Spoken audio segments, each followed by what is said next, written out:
हर घर पाठशाला में मैं आज आपका दोस्त दिनेश सहगल, प्रवक्ता हिंदी, राजकीय वरिष्ठ माध्यमिक पाठशाला लोहारली से विषय हिंदी में गूंगे कहानी के महत्वपूर्ण गद्यांशों की व्याख्या के साथ उपस्थित हुआ हूं। जैसा कि पिछली कक्षाओं में हम यह जान चुके हैं कि गूंगे कहानी के लेखक रांगिया राघव जी थे और उन्होंने इस कहानी में एक गूंगा का वर्णन करते हुए हम सभी के अंदर गूंगेपन की जो विशेषताएं छुपी रहती हैं उनमें बखूबी प्रकाश डालकर हमें अंदर तक झकझोरने का प्रयास किया है। आज की इस कक्षा में हम गूंगे कहानी में से कुछ महत्वपूर्ण गद्यांश लेंगे और उनकी प्रसंग सहित व्याख्या करने का प्रयास करेंगे। और पिछली कक्षाओं में हम व्याख्या करने के जो आधारभूत नियम हैं उन पे हम चर्चा कर चुके हैं। आज हम व्याख्या के लिए इस कक्षा में दो गद्यांश लेंगे, जिसमें से पहला गद्यांश इस प्रकार है। सुशीला ने आगे बढ़कर इशारा किया, मुंह खोलो, और गूंगे ने मुंह खोल दिया, लेकिन उसमें कुछ दिखाई नहीं दिया। पूछा, गले में कौवा है? गूंगा समझ गया, इशारे से ही बता दिया, किसी ने बचपन में गला साफ करने की कोशिश में काट दिया। और वह ऐसे बोलता है जैसे घायल पशु कराह उठता है, शिकायत करता है जैसे कुत्ता चिल्ला रहा हो, और कभी कभी उसके स्वर में ज्वालामुखी के विस्फोट की सी भयानकता थपेड़े मार उठती है। वह जानता है कि वह सुन नहीं सकता और बता बताकर मुस्कुराता है। वह जानता है कि उसकी बोली को कोई नहीं समझता, फिर भी बोलता है।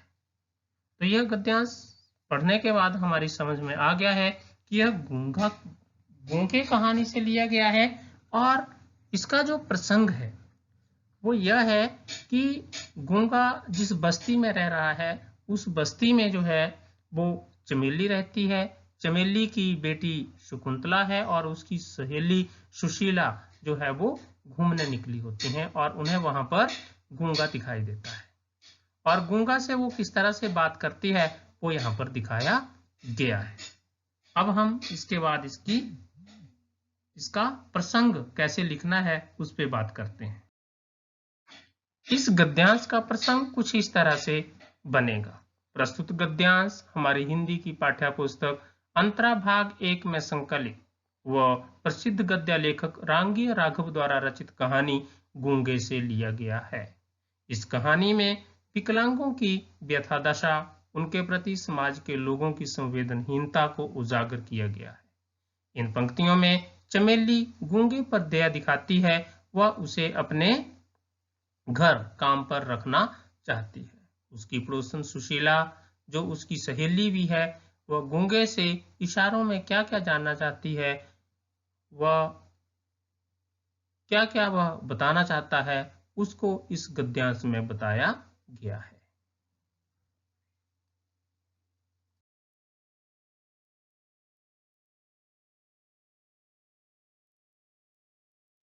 अब व्याख्या, जैसे कि हम पहले बात कर चुके हैं कि किसी भी गद्यांश की व्याख्या का अर्थ है कि उस गद्यांश को साफ शब्दों में अपनी भाषा में जो है वो लिखना होता है, लेकिन उसका मूल भाव जो है वो किसी भी कीमत पर परिवर्तित नहीं होना चाहिए।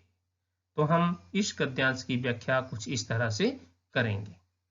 सुशीला ने आगे बढ़कर गूंगे को इशारे से मुंह खोलने के लिए कहा। गूंगे ने अपना मुंह खोल दिया। उसके मुंह में सुशीला को कुछ दिखाई नहीं दिया। उसने इशारे से गूंगे से पूछा कि उसके गले में कौवा है या नहीं। कौवा अर्थात हमारे गले में वह यंत्र जो हमारी ध्वनियों को नियंत्रित करता है। गूंगा सुशीला की बात समझ गया। उसने इशारे से बताया कि बचपन में किसी ने उसका गला साफ करने की कोशिश में कौवा काट दिया, जिस कारण वह बोलता है तो ऐसे लगता है कि कोई घायल पशु कराह रहा है। जब वह शिकायत करता है तो ऐसे लगता है कि जैसे कोई कुत्ता चिल्ला रहा है। कभी कभी तो उसका स्वर ज्वालामुखी के विस्फोट की तरह भयानक होता है। वह अच्छी तरह जानता है कि वह सुन नहीं सकता और वह तथ्य को बता बताकर मुस्कुराता है। वह यह भी समझता है कि उसकी बोली को कोई नहीं समझता, फिर भी वह बोलता रहता है। इस गद्यांश का विशेष कुछ इस तरह से लिखा जाएगा। गद्यांश में गूंगे की व्यथा का मार्मिक चित्रण किया गया है। गद्य की भाषा बिंबात्मक है और गूंगे व्यक्ति का चित्र उभरता है जो बोलने के लिए पूरा जोर लगा रहा है। लेखक ने सहृदयता से गूंगे की बोल ना सकने की व्यथा का चित्रण किया है।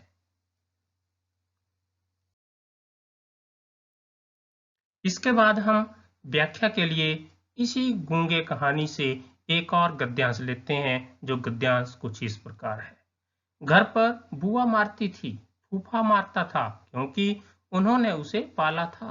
वे चाहते थे कि बाजार में पल्लेदारी करे, 12-14 आने कमाकर लाए और उन्हें दे दे।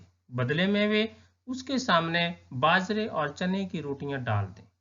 अब गूंगा घर पर भी नहीं जाता, यही काम करता है। बच्चे चिढ़ाते हैं, कभी नाराज नहीं होता। चमेली के पति सीधे साधे आदमी हैं, पल जाएगा बेचारा, किंतु वे जानते हैं कि मनुष्य की करुणा की भावना उसके भीतर गूंगेपन की प्रतिछाया है। वह बहुत कुछ करना चाहता है किंतु कर नहीं पाता। इस तरह दिन बीत रहे हैं। तो इस गद्यांश को पढ़कर हम पूरी तरह से समझ गए हैं कि गूंगा जो है वो अपने बारे में सुशीला और चमेली को क्या क्या बताता है और किस तरह से बताता है, वह इस गद्यांश में दिखाया गया है। इसका प्रसंग, इस गद्यांश का प्रसंग कुछ इस तरह से रह सकता है। प्रस्तुत गद्य अवतरण हमारी हिंदी की पाठ्य पुस्तक अंतरा भाग 1 में संकलित प्रसिद्ध लेखक रांगिया राघव द्वारा रचित कहानी गूंगे से लिया गया है। राघव जी ने एक विकलांग बच्चे की पीड़ा को इस कहानी में व्यक्त किया है। गूंगे के अनाथ होने के पश्चात उसकी बुआ और फूफा ने उसे कैसे पाला और उससे कैसा व्यवहार किया, इसका वर्णन करते हुए लेखक कहता है कि इस गद्यांश की व्याख्या कुछ इस तरह से रहेगी। जब चमेली ने गूंगे से उसके माता पिता के बारे में पूछा तो उसने इशारों से बताया कि जब वो बच्चा था तभी उसके माँ बाप मर गए थे। उसकी बुआ और फूफा ने उसका पालन पोषण किया था, लेकिन इस पालने के साथ साथ वह उसे मारते पीटते भी बहुत थे। वह चाहते थे कि गूंगा बाजार में सामान ढोने का कार्य करे तथा कमाई के रूप में सारे पैसे उन्हें दे। इस कार्य के बदले में वे उसे बाजरे और चने की रोटियां देते थे। अब वह डर के मारे कभी घर नहीं जाता है क्योंकि घर में उसे मार ही मिलती थी। यहाँ आसपास लोगों के काम करता रहता है। बच्चे उसे चिढ़ाते हैं किंतु वह उनसे कभी नाराज नहीं होता। चमेली के पति सीधे साधे सरल स्वभाव के हैं, अतः वह चमेली के यहाँ सुख से पल जाएगा। चमेली के पति इस बात को जानते हैं कि मनुष्य का हृदय करुणा से भरा हुआ है। यही करुणा की भावना उसके गूंगेपन की छाया है। करुणा के होते हुए भी वह किसी की सहायता करने में स्वयं को असमर्थ पाता है। कहने का भाव यह है कि मनुष्य करुणावश किसी असहाय के लिए कुछ करना तो चाहता है, लेकिन परिस्थितियां उसे ऐसा नहीं करने देती। इस गद्यांश का विशेष इस तरह से, गूंगे को माध्यम बनाकर लेखक ने स्वजनों की स्वार्थपरता और संवेदनहीनता पर गहरी चोट की है। भाषा सरल एवं सुबोध है। करुणा को गूंगेपन की प्रतिछाया कहने में लेखक के भाषा कौशल का परिचय मिलता है। गद्यांश की शैली व्यंग्यात्मक है।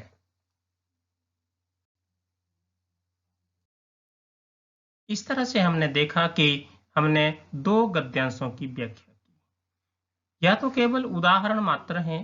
प्रिय बच्चों, जब आप बार बार अभ्यास करेंगे गद्यांशों की व्याख्या करके, तभी आप इसको करने में पारंगत हो पाएंगे। इसलिए कार्यपत्रक में हम लगभग 2 या 3 और गद्यांशों की सप्रसंग व्याख्या का अभ्यास करेंगे। जय हिंद, जय हिमाचल।